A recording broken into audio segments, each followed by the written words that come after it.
Amém, queridos irmãos, a paz do Senhor a todos, que a graça e a paz do nosso Senhor Jesus Cristo esteja sobre a tua vida mais esta vez.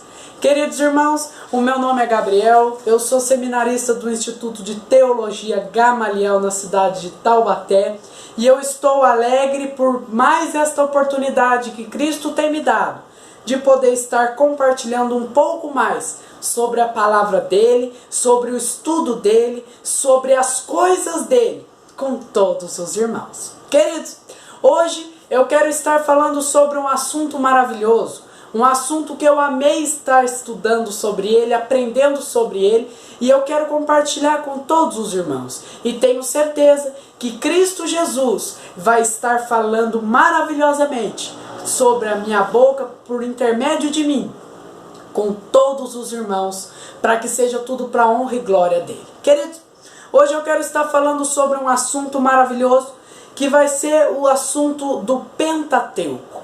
O que é o Pentateuco? Como surgiu o Pentateuco? E o mais importante, qual a importância de nós sabermos disso para a nossa vida cristã hoje em dia? Queridos, Pentateuco é uma palavra em grega que faz referência aos 5 primeiros livros da Bíblia Sagrada.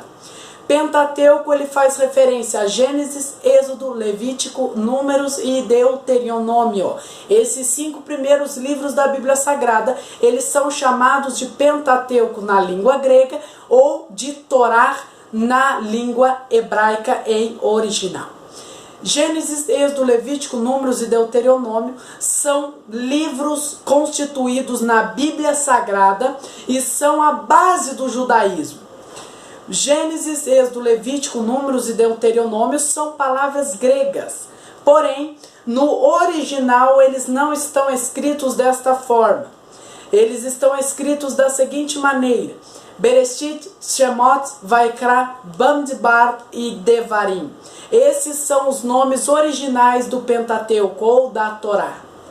Queridos, para nós entendermos o que é a Torá, o que é o Pentateuco, o que é tudo isso, nós precisamos entender o que foi um evento ocorrido no ano 3 a.C., no lugar da Alexandria, na cidade de Alexandria, no Egito. Lá vai ocorrer um evento chamado de Septuaginta. O que é a Septuaginta? Septuaginta, ela é a primeira tradução feita do hebraico para o grego, mandada por Ptolomeu Filadelfo, que ele era tipo um rei do Egito. Ele era um homem muito poderoso que reinava em Alexandria. Ele era um homem poderosíssimo, ele era um homem que gostava muito de estudar, e ele manda 70 ou 72 eruditos ou rabinos virem até Alexandria para fazer a tradução dos escritos do Pentateuco, ou seja, dos 5 primeiros livros da Bíblia Sagrada, traduzi-los originalmente do hebraico para a língua grega. Mas por que Ptolomeu Filadelfo ia ter esse trabalho de estar trazendo estes homens para lá, para estar traduzindo esses 5 primeiros livros da Bíblia? Queridos, Ptolomeu Filadelfo, como eu disse, ele era um rei do Egito. E ele constrói, no ano 3 a.C., ele constrói uma biblioteca gigantesca. Ele constrói um lugar gigantesco para guardar os livros. Ele mesmo disse que ele queria todos os livros de todos os povos da terra. E um desses povos da terra era o povo judeu, era o povo hebreu. E não diferente de outros povos, Ptolomeu Filadelfo ficou encantado com esses escritos. Ptolomeu Filadelfo ele fica encantado e ele gostaria muito de saber o que estava escrito exatamente nesses 5 primeiros livros, livros da base da religião judaica, até os dias de hoje. Então, queridos, Ptolomeu Filadelfo ele faz a Septuaginta, ou seja, ele faz esse evento de tradução de Gênesis, Êxodo, Levítico, Números, Deuteronômio para o grego. Antes eles eram Bereshit, Shemot, Vaikra, Bamidbar e Devarim, no hebraico original. Depois da tradução, eles passam a se chamar Gênesis, Êxodo, Levítico, Números e Deuteronômio. Queridos irmãos, a palavra Pentateuco, ela significa, penta é uma palavra grega que significa, penta significa 5 e teuco significa rolos, ou seja, Pentateuco, 5 rolos. Diferentemente do hebraico original, Torá significa orientar, algo que orienta, algo que dá orientação, algo que dá um foco, um destino, que é algo maravilhoso. Porque se nós formos entender, se nós formos estudar a fundo a Torá, ou seja, os 5 primeiros livros da Bíblia Sagrada, iremos perceber que se nós estivermos lendo, estivermos entendendo, estivermos estudando sobre isso, nós vamos ter uma orientação por Deus. Porque o de orientar, Torá significa orientar, guiar. Guiar quem? O povo de Israel. Pois Deus, ele tira um povo, nós todos sabemos que o povo hebreu foi um povo escolhido, um povo separado por Deus, dentre milhões de povos. O povo judeu, o povo hebreu foi separado por Deus para estar sendo um povo escolhido. Para estar sendo um povo escolhido dentre muitos. Foi escolhido para estar sendo o povo, a menina dos olhos de Deus. O Deus vivo, Yahvé, o Deus verdadeiro e o Deus vivo. Queridos, qual a importância da tradução do hebraico para o grego? Qual é a tradução? O que se perdeu nesse tempo? Iremos perceber que não somente o nome mudou, mas também os significados mudaram também. Gênesis significa começo, princípio. Bereshit, que é do hebraico original, significa também começo ou princípio. Gênesis, Shemot, que é o Êxodo, Êxodo significa saída no grego. Mas só que no hebraico original ele está escrito como Shemot. E Shemot significa os nomes. Levítico no hebraico original significa Vaikra, que significa os chamados. Números significa Bamidbar, que é no hebraico original, e significa ao deserto. E Deuteronômio, que no grego significa segunda lei, porque deutério é segunda e nômio significa lei, ou seja, segunda lei. No hebraico original se escreve Devarim, que significa as palavras. Se formos juntar todas as traduções realmente do hebraico original, iremos perceber uma frase. O Pentateuco, ou a Torá, na sua tradução original hebraica, ela nos dá uma frase. Que frase é essa? Juntando tudo fica dessa forma. No princípio, os nomes dos chamados ao deserto, as palavras. Muito diferente da tradução do grego, né, queridos?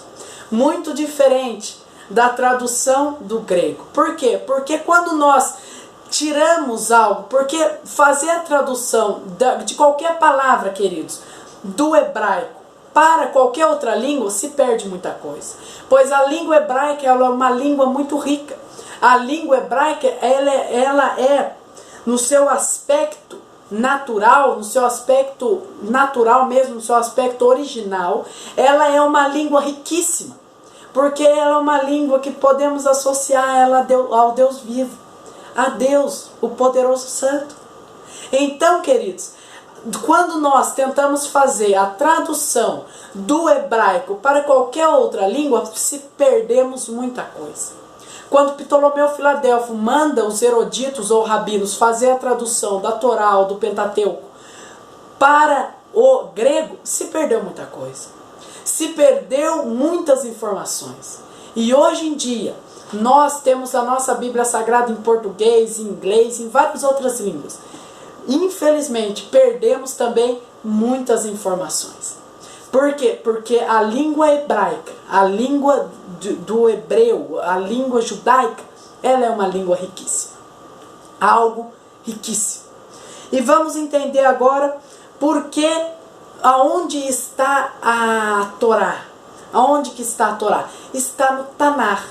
O Velho Testamento é chamado de Tanar e o Novo Testamento é chamado de Brit Hadashah. Tanar, nós podemos separar essa palavra Tanar. Na verdade, eu não gosto, queridos irmãos, de estar falando Velho Testamento, porque a Bíblia Sagrada não tem nada de velho. A Bíblia Sagrada, ela se renova cada dia. A Bíblia, ela é viva. Ou seja, Bíblia significa conjunto de livros.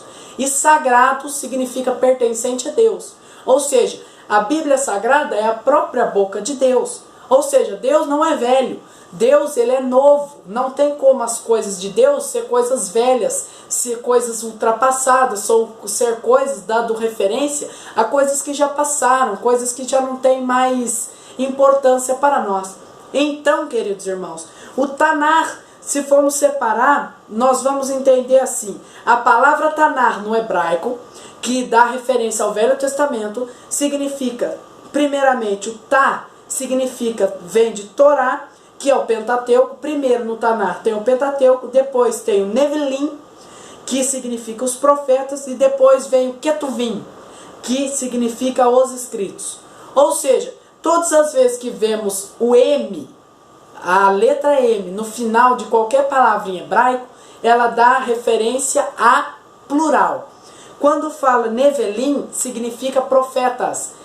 Por quê? Porque Nevelim, no final, M no final. Ou seja, dá referência a plural, profetas. Então, dentro do Tanar existe a Torá, em primeiro lugar, Gênesis, Êxodo, Levítico, Números, Deuteronômio.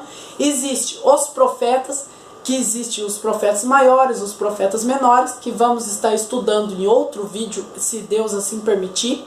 E tem, por último, os escritos. Coisas maravilhosas. Queridos, o Tanar é a orientação. O Tanar é o guia para as nossas vidas.